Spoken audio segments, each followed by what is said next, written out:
This channel does not promote any violent, harmful, or illegal activities. All content provided by this channel is meant for an educational purpose only.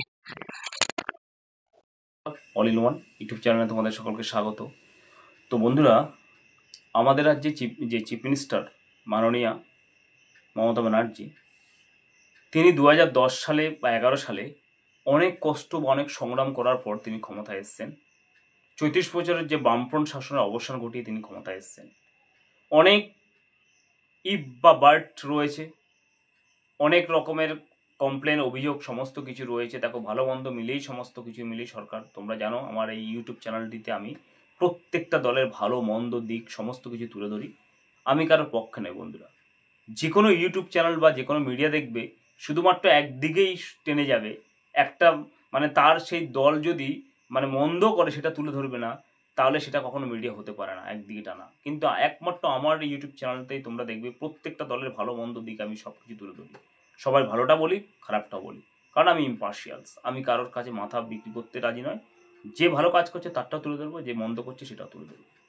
তো এবার আমি আসছি, এই 2011 সালের পর থেকে আমাদের মাননীয় চিফ মিনিস্টার মমতা ব্যানার্জি যখন ক্ষমতায় এসেছেন, তিনি অনেক ধরনের জনকল্যাণমূলক প্রজেক্টগুলো এনেছেন। সেটা নিয়ে আমি অনেক ভিডিও করেছি বন্ধুরা। তা অনেকে আমাকে নানান কথা বলেছে, আমি চটি চাটা নানান কিছু কথা বলে, কিন্তু সেটা নয়। তাহলে আমি বিজেপির ভালো দিকটাও তুলে ধরেছি, আইএসএফের ভালো দিকটা তুলে ধরেছি, সিপিএমের ভালো দিকটা তুলে ধরেছি, কংগ্রেসের ভালো দিকটা তুলে ধরেছি, প্রত্যেকটা দলের ভালো দিকটা তুলে ধরেছি, এবং তারা মন্দ যেটা করেছে সেটাও তুলে ধরেছি। এই টিএমসিপি সরকার যে আমাদের যে রয়েছে তার ভালো দিকটা তুলে ধরেছি, আমার মন্দ যেটা করছে সেটাও তুলে ধরেছি। তাহলে আমি কি করে চুটি চাটা হলাম? কারোর পক্ষে আমি নয়। কারণ হয়তো আপনারা যারা বলছেন আপনাদের পক্ষে আমাকে কথা বলতে হবে, সেটা নয়। আপনাদের যেটা ভালো দিকটা সেটা আমি তুলে ধরছি, মন্দ যেটা আছে সেটাও তুলে ধরছি। তো যাই হোক, এই যে আমাদের মাননীয় চিফ মিনিস্টার ক্ষমতা আসার পর যে সমস্ত জনকল্যাণমূলক প্রজেক্টগুলো আমরা রয়েছে, যেগুলো দেখো, যেগুলো সচরাচর আমরা দেখতে পাচ্ছি। যেমন সবথেকে ভালো জিনিস হচ্ছে, আগে সরকারি চাকরি যে সমস্ত কর্মচারীরা, আমার একটা সরকারি কি বলবো আর কি, ভোটার আই কার্ড বা রেশন কার্ড কারেকশন করতে গেলে আমাদের জুতো হয়ে যেত। কিন্তু যবে থেকে দুয়ারে সরকার চালু হয়েছে তখন থেকে আমরা কিন্তু অনেকটা বেনিফিশিয়াল। কেন বলছি? একটা জায়গায় যখন দুয়ারে সরকার যে সমস্ত যে ক্যাম্পটা হচ্ছে, সেখানে আমি বিভিন্ন রকমের প্রজেক্টগুলো পেয়ে যাচ্ছি আমার নিজস্ব কাজটা উদ্ধার করে নিতে। কিন্তু আপনি একটা বিডিও বা এসডি অফিসে যখন যাই, সেক্ষেত্রে দেখা গেলো অফিসার সেদিন থাকে না, আজকে আসলো তো কালকে আসো, এই সমস্ত কিছু। কিন্তু দুয়ারে সরকারের যে সমস্ত যে ক্যাম্পটা থাকে, সেদিন সমস্ত অফিসারকে সেদিন বাধ্যতামূলক উপস্থিত থাকতে হবেই। সেখানে কিন্তু আমরা গ্রামের দিকে মানুষরা বা শহরের দিকে মানুষরা সবাই কিন্তু ওই একই ক্যাম্পে বিভিন্ন রকমের আমাদের যে স্কিমগুলো, আমাদের যে সমস্ত কাজগুলো আমাদের কিন্তু আমরা পেয়ে যাচ্ছি। তো সেদিক থেকে এই একটা জনকল্যাণমূলক প্রজেক্ট তো রয়েছে। তেমনি লক্ষ্মীর ভাণ্ডার, যে সমস্ত মা বোনরা আগে কিছু টাকা পয়সা পেত না, এখন তাদের হাতে অন্তত কিছুটা হলেও আর্থিকভাবে স্বাবলম্বী হয়েছে। এবং সবুজশ্রী প্রকল্প, তারপর সবুজ সাথী প্রকল্প, কন্যাশ্রী প্রকল্প, রূপশ্রী প্রকল্প, এই সমস্ত প্রকল্পগুলো তো হয়েছে। সবথেকে বড় কথা হচ্ছে, আমরা যেটা দেখেছি, আজকে ধরো আমার 32-33 বছর বয়স, বামফ্রন্টের আমি লাস্টের দিকটা থেকে শুরু করে আমরা যখন দেখেছি, বা ছোটোবেলা থেকে ইলেকট্রিক যে তারগুলো ছিল, সেই তারগুলো কেমন ছিল? খোলা অবস্থায় পড়ে থাকতো। সেখানে যদি কোনো পাখি বসতো, পাখিও মারা যেত, বাদুর ফাদুর। তার কখনো ঝড়ঝাপটা হলে, বিশেষ করে এই বৈশাখ জ্যৈষ্ঠ মাসের দিকে যে সমস্ত কালবৈশাখী ঝড় বা এমনি ঝড় হলে, তার কারেন্টের তারগুলো ছিঁড়ে যেত।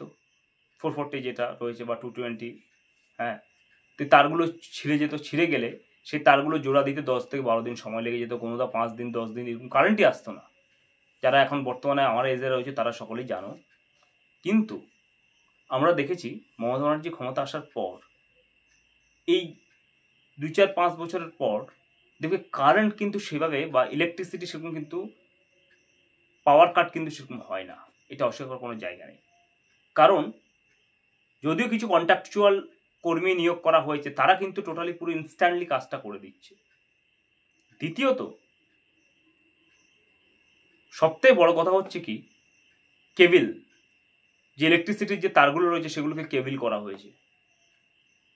পশ্চিমবঙ্গের জন্য তোমরা জানো 23টা জেলা রয়েছে। আমাদের ওয়েস্ট বেঙ্গল কিন্তু প্রায় নিয়ার অ্যাবাউট আয়তনের দিক থেকে প্রায় বাংলাদেশের কাছাকাছি, প্রায় একটু ছোট, কিন্তু প্রায় বাংলাদেশের একটা হিসাব মতো যদি আমাদের ওয়েস্ট বেঙ্গলকে আলাদা করা যায় একটা দেশের মতো। তো তো সেক্ষেত্রে ইউরোপিয়ান এরকম 2-3টে হয়তো মিলে এমন এমন দেশ আছে, ইউরোপিয়ান দেশগুলো আমাদের ওয়েস্ট বেঙ্গল থেকে ছোটো। তো সেই একটা রাজ্যের এতগুলো মানে জনবসতিও আমাদের রাজ্যে প্রচুর, প্রায় এখন বর্তমানে সেন্সাস তো হয়নি, তো এবার সামনে হবে প্রায় 10 কোটি লোক। তো সেক্ষেত্রে এই যে প্রত্যেকটা মানে ওয়ার্ডে, বুথ স্তরে, সমস্ত জায়গায়, মাঠে ঘাটে সমস্ত জায়গায় বর্তমানে কিন্তু টোটালি পুরো কেবিল হয়ে গেছে এখন।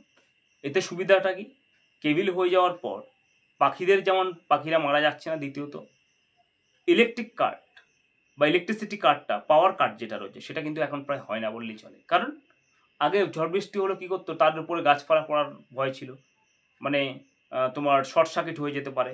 কিন্তু এখন এই যে কেবিল হওয়ার ফলে শর্ট সার্কিট কোনো কিছু নেই, কারণ একটা মোটা কেবিলের মধ্যে দিয়ে 4টে তার, হ্যাঁ 4টে তার চলে গেছে, এবং তাতে কভার দেওয়া তার, কোনো ঝড় বৃষ্টি হলে কোনো কিছুর ইয়ে নেই। তো বন্ধুরা, আমার মোবাইলে দেখতে পাচ্ছ, আমি তোমাকে দুটো দিকই দেখাই। আগেকার দিনে অর্থাৎ যে যখন বামফ্রন্ট শাসিত সময়, সেই সময় টোটাল পুরো কেমন ছিল, মানে ইলেকট্রিসিটি যেরকম উলঙ্গ অবস্থায়, মানে কী বলবো আর কি, খোলা অবস্থায় তারগুলোকে এরকম মানে গ্রামে গঞ্জে দিয়ে নিয়ে যাওয়া হয়েছে। একটু ঝড় বৃষ্টি হলে কারেন্টের তার ছিঁড়ে পড়ে থাকা রাস্তায় কত মানুষও পর্যন্ত মারা যেত বন্ধুরা, এটা অস্বীকার করার কোনো জায়গা নেই। 11,000 তারও কিন্তু এরকম ছিঁড়ে পড়ে থাকতো। এখন 20 বা 440 যেটা রয়েছে এটা করা হচ্ছে, তারপরে 11,000 তারটাও কেবিল করা হবে আস্তে আস্তে। তো এই আগে যে মানে আনকভার তারটা ছিল আর কি, মানে অর্থাৎ বামফ্রন্টের সময় থেকে, সেটারও চিত্র তোমরা আমার মোবাইলে দেখতে পাচ্ছ বন্ধুরা।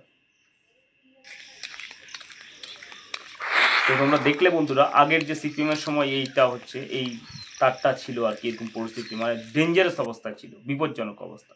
কিন্তু বর্তমানে মমতা ব্যানার্জি ক্ষমতা আসার পর থেকে এই যে কেবিল তারগুলো করেছে, এখন দেখতে পাচ্ছ একটা বক্স সিস্টেম করে দিয়েছে, তার মধ্যে দিয়ে টোটালি পুরো ইয়েগুলো থাকে, হ্যাঁ, সেখানে তোমার চেঞ্জ করার ক্ষেত্রে সমস্ত কিছু, এত সুন্দর সিস্টেম, এগুলো কিন্তু কোনো সময় ছিল না। আমাদের এই সম্মানীয় চিফ মিনিস্টার মমতা ব্যানার্জি এসে কিন্তু এই কেবিল সিস্টেমটা সারা পশ্চিমবাংলায় কিন্তু করেছে, কয়েকশো কোটি টাকা খরচা করে পাবলিকের সুবিধার জন্য, এবং এনভায়রনমেন্টের যে পশু পাখি বাঁচার জন্য, মানুষকে বাঁচানোর জন্য, এবং পাওয়ার কাট থেকে মানুষকে বাঁচানোর জন্য, এমনকি মানুষের জীবন বাঁচানোর জন্য। কারণ এর আগে যে মানে উন্মত্ত অবস্থায় বা মানে মুক্ত অবস্থায়, আনকভার অবস্থায় যে সমস্ত তারগুলো থাকতো, ছিঁড়ে ফিরে পড়ে থাকতো কোথায়, মাঠে ঘাটে সমস্ত কিছু, চাষি এরিয়ায় কেউ দেখতে পেতো না, ব্যাস ওই জমি হয়তো জলা জমি পুরো কারেন্ট হয়ে বসে থাকতো। এখন তো সেরকম কিছু নেই, পুরো কেবিল করা হয়েছে, কোনো কারেন্ট হবে না। তাই জন্য আমরা চিফ মিনিস্টার, আমাদের মাননীয় চিফ মিনিস্টারের কাছে আমরা সকলে কৃতজ্ঞ। মানে আমাদের প্রায় 10 কোটি মানুষ, আমরা সকলেই তার কাছে কৃতজ্ঞ, আমাদেরকে কিন্তু আমাদের কথা ভাবার জন্য, মানুষের কথা সঙ্গে সঙ্গে যে মানে পাখিদের কথাও ভেবেছেন তিনি।